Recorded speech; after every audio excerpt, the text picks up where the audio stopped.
Hi guys, so I'm going to be talking for a little while, so if you don't want to hear this, just skip to 20 seconds ahead.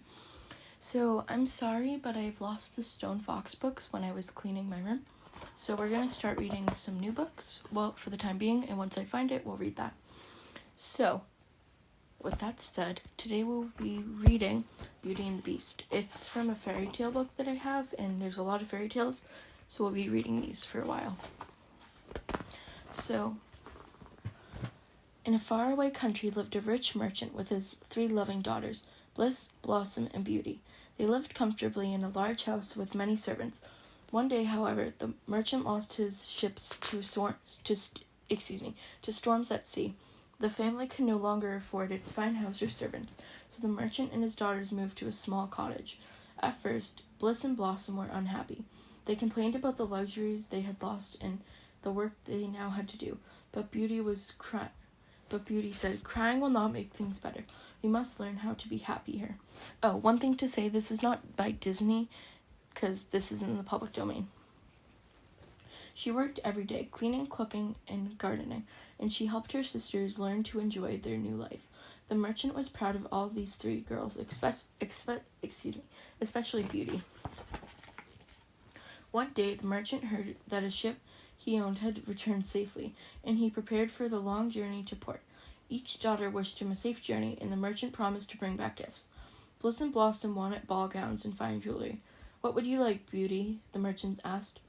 "A rose," said Beauty, "just a lovely rose." When the merchant reached the port, he learned that his cargo of fine silk had been ruined by seawater and had leaked into the ship. He was just as poor as before. The merchant rode sadly home, passing through a part of the woods that he had never traveled before. As night fell, he began to hear soft rustling sounds behind him and eerie howls in the distance. Suddenly, a raging storm blew up, and he became lost in a deep, swirling mist of snow. The merchant pressed bravely on, but he soon realized that he would have to stop for the night. In the distance, he saw a yellow light and seemed to cut through the blizzard. He struggled toward it, hoping that he would find a small village or a tiny hut where he could sit out the storm.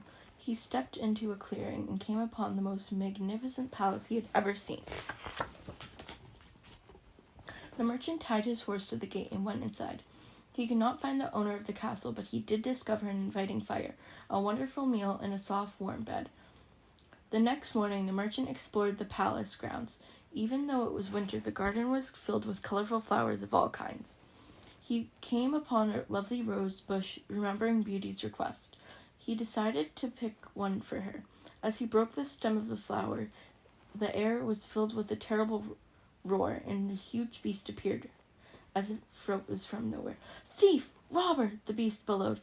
"I offer you a food and shelter, and you stole this from me. For this I must put you in the dungeon." The merchant begged the beast to let him take the rose to Beauty and see his daughters for one last time.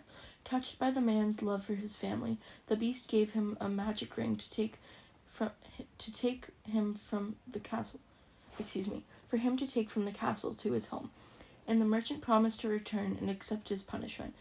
He arrived home and told his daughters what had happened. "Must you go, father?" asked Bliss. "We will miss you so." It is only a beast," protested Blossom.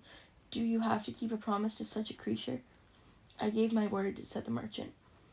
Beauty said nothing, but as soon as all were asleep, she took the magic ring and used it to carry her to the castle of the beast, knowing that her father could not follow her.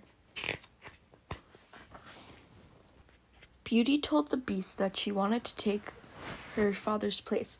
"When he plucked the rose, he was only doing what I had asked," she explained. "I should be the one here to stay with you." Again, the beast was moved, and he agreed. "You will not stay prisoner, but as my guest." The beast worked hard to make Beauty happy. He saw that she had beautiful clothes, delicious meals, and fresh flowers from the garden. Every morning Every evening they would have dinner together and spend many hours talking. The Beast soon fell in love with Beauty. He often thought of telling her, but he was ashamed of his frightful appearance and so never spoke of his feelings. In time, Beauty came to care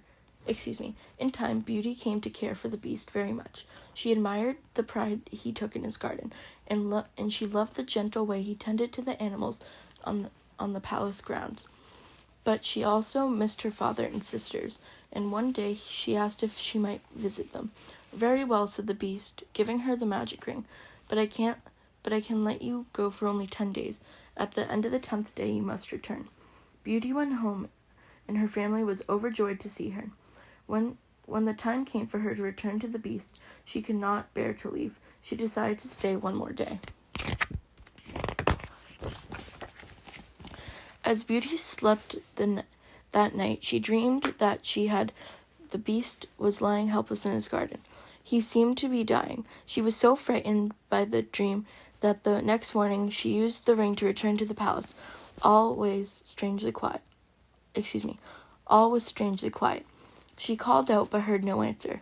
She rushed to the garden and found the Beast lying, and she had seen him in her dream. "Oh, Beast, don't die," she cried. "You are so kind and I do love you. You are ugly, but your goodness is easy to see."